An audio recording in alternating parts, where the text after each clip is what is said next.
플랫폼은 뭐 컴포넌트와 룰이라고 하는 두 가지 중요한 본질적인 요소들이 있습니다. 팩터들이죠. 플랫폼을 구성하는 요소들입니다. 불변적인 요소들인데 플랫폼은 그냥 쉽게 여러분들 기차역이라고 생각하시면 돼요. 근데 중요한 거는 그 기차역을 만드는 사람이 그 기차역을 쓰는 게 아니라 그 기차역을 이용하는 일정한 이해관계자가 존재하죠. 그죠? 기차역을 이용하는 손님들도 있을 것이고 그 손님들 대상으로 무엇인가 판매하고자 하는 상인도 있을 겁니다. 그러니까 기차역은 기차역을 만드는 게 중요한 게 아니라 기차역을 사용하는 사람들한테 어떤 가치를 전달할 것인가를 규정하는 게 되게 중요해요. 플랫폼이라고 하는 것은 플랫과 폼의 이제 합성어입니다. 플랫이라는 뜻은 원래 구획된 토지, 지면이라는 뜻이고 폼은 형태라는 뜻이죠. 플랫폼은 사실 구획된 지면의 형태인데 이 구획된 지면의 형태는 용도에 따라 다양한 형태로 이용, 활용, 응용될 수 있는 어떤 특정한 공간이나 지면을 의미하는 것이죠. 목적지에 가기 위해 이용해야 할 컴포넌트와 따라야 될 룰이 존재하는 거죠. 이것이 기본적으로 플랫폼의 본질입니다. 플랫폼의 불변적인 팩터들이에요. 근데 중요한 건 이제 점점 더 룰이 중요해지는 거예요. 룰. 여러분이 아시는 이런 IT 업계에서의 새로운 룰을 만들었던 사업자를 저희가 구글과 애플을 뽑고 있습니다. 그럼 구글은 플랫폼의 본질, 플랫폼의 구성 요인들인 컴포넌트와 룰의 관점에서 플랫폼 전략 관점에서 얘네들의 전략을 저희도 해석할 수 있다는 거죠. 구글은 개방의 룰을 선택했고 저희가 애플은 굉장히 폐쇄적이라고 얘기한 것은 결국 룰에 관한 디스플레이, 룰에 관한 운영 철학과 관련된 얘기입니다. 하드웨어 컴포넌트를 원래 잘 가지고 있었죠. 애플은 하드웨어 컴포넌트에서 시작한 업체입니다. 삼성전자, LG전자도 마찬가지고. 근데 소프트웨어 컴포넌트와 서비스 컴포넌트를 새롭게 만들어서 이 컴포넌트를 이용하는 규칙을 조금 바꾼 거예요. 스티브 잡스가 생각했던 것은 한계 요용을 채증하는 법칙을 만든 거예요. 서비스 컴포넌트인 앱스토어, 아이튠스를 통해서 제품을 쓰면 쓸수록 더 재밌네, 한계 요용이 체감되지 않고 더 늘어나네 라고 하는 새로운 사용자의 경험 가치를 만든 거죠. 그것이 바로 혁신의 이제 아이콘으로 떠오르게 된 이유인 거죠. 결국은 세상은 어떻습니까? 이 룰 체인저들에 의해서 제품 혁신만으로는 이제 살아남을 수 없다는 거죠. 비즈니스 모델 혁신이 일어나야 되는데 비즈니스 모델 혁신은 그야말로 이제 룰 체인지에 대한 고정관념을 탈피하지 않으면 일어나지 않습니다. 권투와 UFC. 자, 권투는 지금 거의 보는 사람이 없어요. 이 중에서도 아마 권투 시청 TV에서 보시는 분 거의 없을 겁니다. 하지만 그 시장을 누가 대체하고 있죠? 바로 UFC가 대체하고 있습니다. UFC는 2011년도에 팍스TV와 7년 동안 7억 달러에 달하는 대박 중계를 협상도 체결했고요. 전 세계 35개국에 생중계되고 있고 4억 명 이상의 시청자 보유하고 있죠. 근데 문제는 잘 보시면 권투나 UFC나 경기장이라고 하는 컴포넌트는 되게 유사해. 근데 뭐가 틀릴까요? 룰이 틀립니다. 박싱은 뭐죠? 규정에 맞는 글러브와 테이프를 사용해야 되고 같은 체급의 선수끼리만 시합합니다. 정해진 세트 경기에서 승리해야만 랭킹이 향상되죠. 팔을 제외하고는 신체 어느 부위도 사용할 수 없습니다. UFC는 다양한 종류의 스포츠 종목들이 다 어우러집니다. 전신 저촉이 기본적으로 허용이 돼요. 격렬하고 혁신적이고 조합과 전략적 선택권이 매우 높습니다. 자, 그래서 박싱은 창의적 선택권이 제한되죠. 선수의 승리를 위해 활용 가능한 조합의 수가 정해져 있어요. 엄청난 노력과 훈련만이 살 길입니다. 신인이 챔피언 될 확률이 매우 적어요.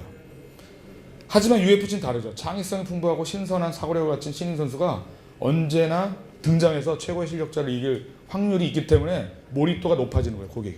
자, 이게 바로 변하기 힘든 세상과 변화하는 세상의 차이점이라는 거죠. 변하기 힘든 세상은 뭐냐면 창의력이 적용되기보다는 정해진 룰에 맞춰 표준화된 세상입니다. 기존의 제조업, 한국 경제를 이끌어왔던 제조업은 이런 패러다임이 있었죠. 가격을 낮추기 위해서, 한계 비용을 낮추기 위해서 서플라이 체인, 공급업체들을 쥐어짜고 원가 절감시키고 마케팅 비용 절감하고 유통망에서 일부 보조금을 태워서 고객을 끌어들이고 고객이 원치 않던 원하던 뜻밖의 행운보다는 엄청난 피난 노력과 체력 유지가 중요합니다. 경쟁 우위의 어드밴티지는 여기서 나오는 거죠. 하지만 플랫폼 세상은 좀 틀립니다. 플랫폼 세상은 언제든지 뉴커머가 나와서 기존의 강자자를 대체해요. 우버, 에어비앤비는 실제로 제레미 리프킨이 얘기한 대로 한계 비용을 거의 제로에 가깝게, 그죠? 자산을 하나도 소유하지 않는데 실제로 숙박업을 하고 있는 거죠. 힐튼 호텔 체인보다 기업 가치가 더 높다고 합니다. 우버, 택시를 자산화하지 않고 택시업을 하고 있죠. 뭡니까? 새로운 뉴커머입니다. 기존의 강자 자리를 대체하기 때문에 기존의 제도권에 있는 전통적인 플레이어가 난리법석을 틀 수밖에 없어. 왜? 얘네들은 룰이 틀리거든. 쟤네들은 도대체 뭐야? 우리가 내가 여태까지 경쟁했던 애랑 완전 틀린데 우리 시장을 장악하고 있네? 잠식하고 있네? 근데 뭐죠? 그들이 만든 룰에 고객은 더 편안해하고 더 내가 갖고 있는 페인 포인트가 없어지고 있다는 겁니다. 그게 중요한 거죠. 플랫폼이라고 하는 것은 그래서 잘 보시면 정거장이에요. 정거장. 근데 이 정거장은 정거장을 만드는 사람들의 소유물이 아닙니다. 누구의 소유물이죠? 바로 서로 다른 두 성질의 고객들의 소유물입니다. 주로 우리가 그것을 디맨드 사이드 고객 또는 서플라이 사이드 고객으로 크게 분류를 합니다. 자, 배달의 민족이 만든 시스템은 배달의 민족의 소유겠지만 배달의 민족은 정확히 얘기하면 디맨드 사이드에 우리들이 있는 겁니다.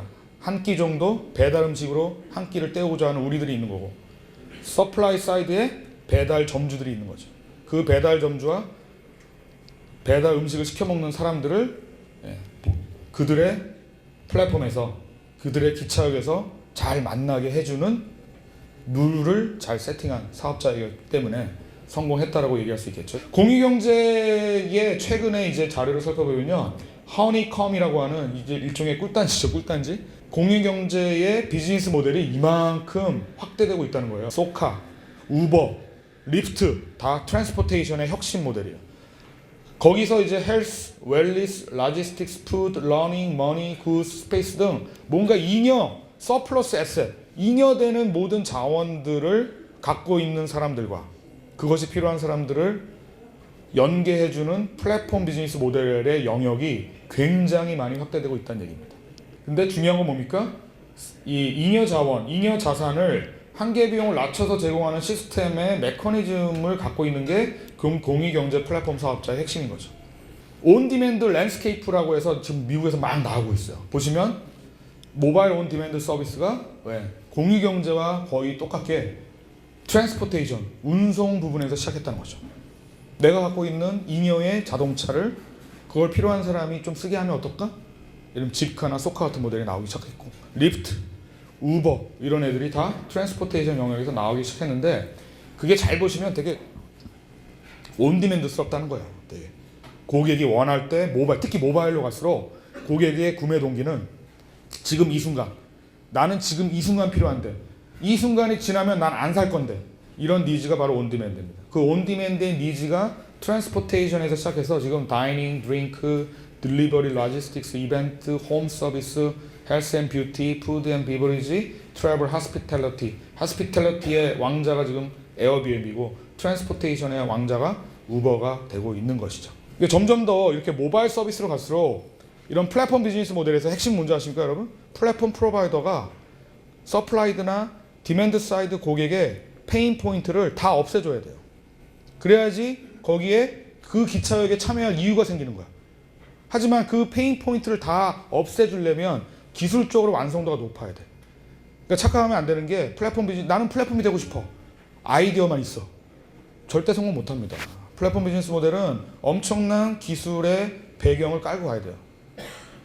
투자자들이 엔젤 투자든 VC든 모바일 서비스를 투자할 때 팀을 보잖아요. 사람을 보잖아요. 사람을 보는데 그 사람 중에 백엔드 개발자와 프론트엔드 개발자가 없으면 지금 투자 안 합니다. 외주 개발해서 이 아이디어가 너무 괜찮아. 빨리 만들어서 내가 시장에서 뭐가 히트 치고 싶어. 개발자 뽑기가 힘들어. 외주 주자. 오래 갈까요? 절대 오래 못 갑니다. 왜? 플랫폼 비즈니스 모델은 네트워크 효과가 큰 만큼 그 기차역에 모여든 이해관계자들의 니즈가 빨리 변해. 그 니즈에 대응할 수 있는 프론트엔드와 백엔드 쪽에 개발 역량이 굉장히 중요합니다. 모바일의 온디맨드 서비스는 이용 프로세스가 푸시 버튼 3번 또는 4번으로 다 끝납니다. 그만큼 고객이 내가 지금 필요할 때 그 니즈를 충족시켜 준 거죠. 고객의 디맨드는 모바일에서 다 애그리게이션 하고 있는데 실제로 고객의 프로블럼이 해결되는 장소는 어디입니까? 다 오프라인이에요. 그 얘기는 뭐냐면 모바일이 오프라인을 향하고 있다는 거예요. 여러분들이 모바일을 어떻게 정의해야 할지 모르겠지만 모바일은 인터넷이다.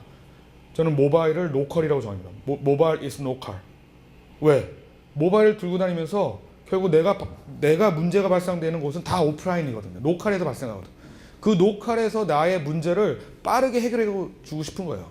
빠르게 해결하고 싶은 그 니즈를 공유 경제를 이용해서 해결해 주는 사업자들이 유독 많이 나오고 있다는 게 새로운 이제 팩트인 거죠. 자, 여기까지 제가 간단하게 말씀을 드렸습니다.